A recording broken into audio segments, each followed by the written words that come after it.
Hey, how's it going, YouTube? How y'all doing today?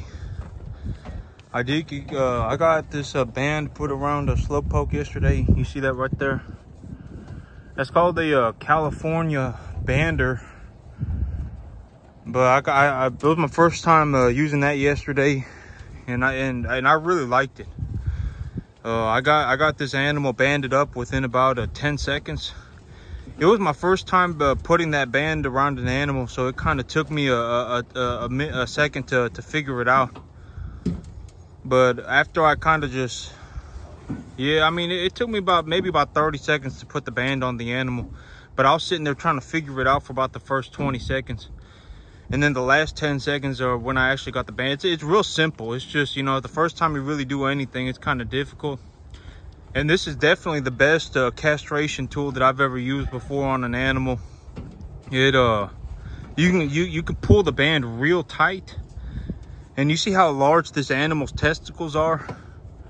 They're big. They're big testicles, and getting one of them just round bands around testicles this large is very difficult. And so the California bander was definitely the easiest bander that I've ever used before.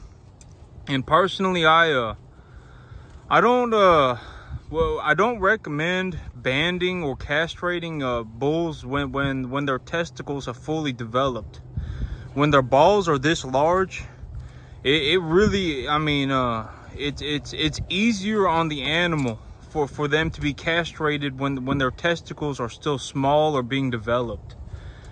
Once their testicles are this large, castrating the animal, it becomes real hard on the animal. The slowpoke, once I had him banded up, he kind of just rolled around on the ground for about 5 minutes, like he was rolling himself around in the dirt. He kind of just rolled himself around for about 5 minutes, and then that was about that. So I could tell it was hurting him, but yep. I know the castration, there's a lot of different opinions on it. Some people don't like doing it at all, and stuff like that. And but from what I've seen, it's better to castrate the animal when they're younger. The younger the animal is, the easier the castration goes on them, because if they're real small, they're real young, if they're like a week old, if the calf is like a week old, they're not really going to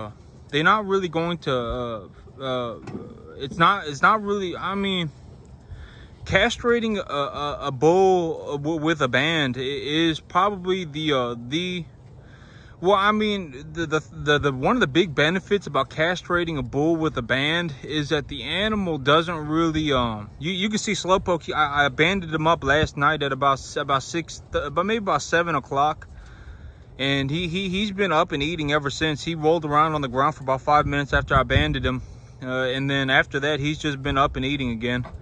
And so, that's the big benefit. And also, I gave him a shot of tetanus. I always give him a tetanus vaccination. I give him the Covaxin 8. So it's a blackleg tetanus vaccination. But this California bander is definitely the best, most simple, easy to apply banding tool that I've used on a full-sized an animal with full-size set of testicles on it.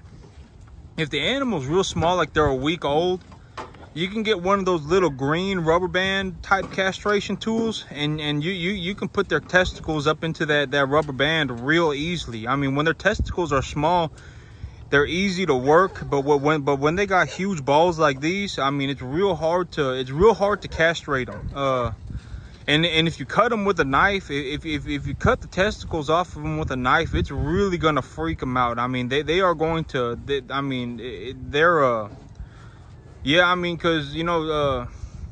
it's really gonna freak them out. If you cut their testicles off with a knife when they're full size, it's really gonna mess them up. And the California bander is the easiest thing. And when their testicles are full size, if you cut them off with a knife, they're gonna bleed. The chances are they're gonna bleed pretty substantially. And so that's my whole take on castration, is that the earlier that it's done, the easier it is on the animal. And the California Bander is definitely the easiest, simplest, most his testicles have already started to discolor, and then I was able to pull that band real tight. But it's definitely I would say it's the best banding tool that I've ever used on a full-sized animal, on an animal with full-sized testicles on it. It's the best castration tool that I've ever used. But slowpoke, I'm still debating. This animal right here, I might just keep him. I might just keep him as a leader steer, because this animal right here, if I have a thing of grain in my hand and I call his name, he'll actually look straight at me. He actually knows his name, and he doesn't run from me or anything. And so I may just keep him as a leader steer. He's too busy eating right now, so he's not going to care if I call his name. Slowpoke, hey Slowpoke. Yeah, he's not really gonna care because he's eating right now. But if I have like a little ladle of grain in my hand and I call his name, he'll look straight at me, and then he'll follow me around anywhere. And so I may just keep him around as a leader steer, and just keep him around so that I don't know. I may just keep him as a pet. I was also running the financials, I was running the numbers, and I was like, you know what, I could probably keep, this guy right here, he's real small. I don't know if you, well, I mean, just look at him compared to the other animals. He's probably a good 25% smaller than the other animals are. But he's probably going to be like this his whole life. He had a whole lot of health problems when he was real young. And ever since then, he's just practically barely grown at all. So he's real small, he's got real good temperament, and he's actually smart enough to know his name, which is kind of ironic. But I thought he had brain damage, but he's the only animal that actually knows his name around here. And so I was like, you know what, I may just keep this animal. I was running the numbers too, and I was like, you know, it probably cost me about $25 a month to feed him. You know, because I'll have other animals here too, and you know, this one animal here himself, it probably cost me about $25 a month to feed him. If I was gonna feed him grain and just keep him, not really get him fat or anything, but just kind of just keep him fed, it probably cost me about $25 a month, and I can afford $25 a month right now. It ain't a big deal. The thing going on with my finances right now is that, you know, about every week I put about $350 away. I put about $350 a week away right now, and that turns into, you know, almost like $1,200 a month. And so, you know, it's actually like $1,400 a month. And so, you know, I put about $350 away right now. All of the money that I need in terms of like big bulk purchases, like if I need to buy grain, or if I need to purchase cattle or anything like that, I do it on debt. I don't use my money. I use the bank's money. And so, you know, I don't really spend any money. Like I remember last week I had put about $250 in my wallet, and I just said, you know, I could go and spend this on anything that I want. I put the $250 in my wallet, and I only ended up spending about $8 the entire week.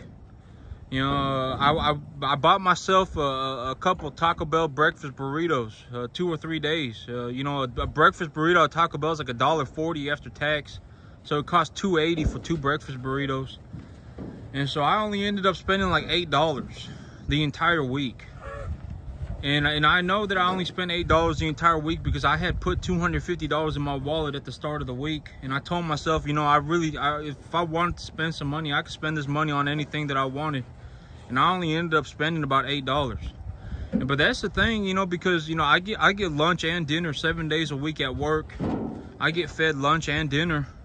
And my father puts gas in my car, and that's about another $75 a week.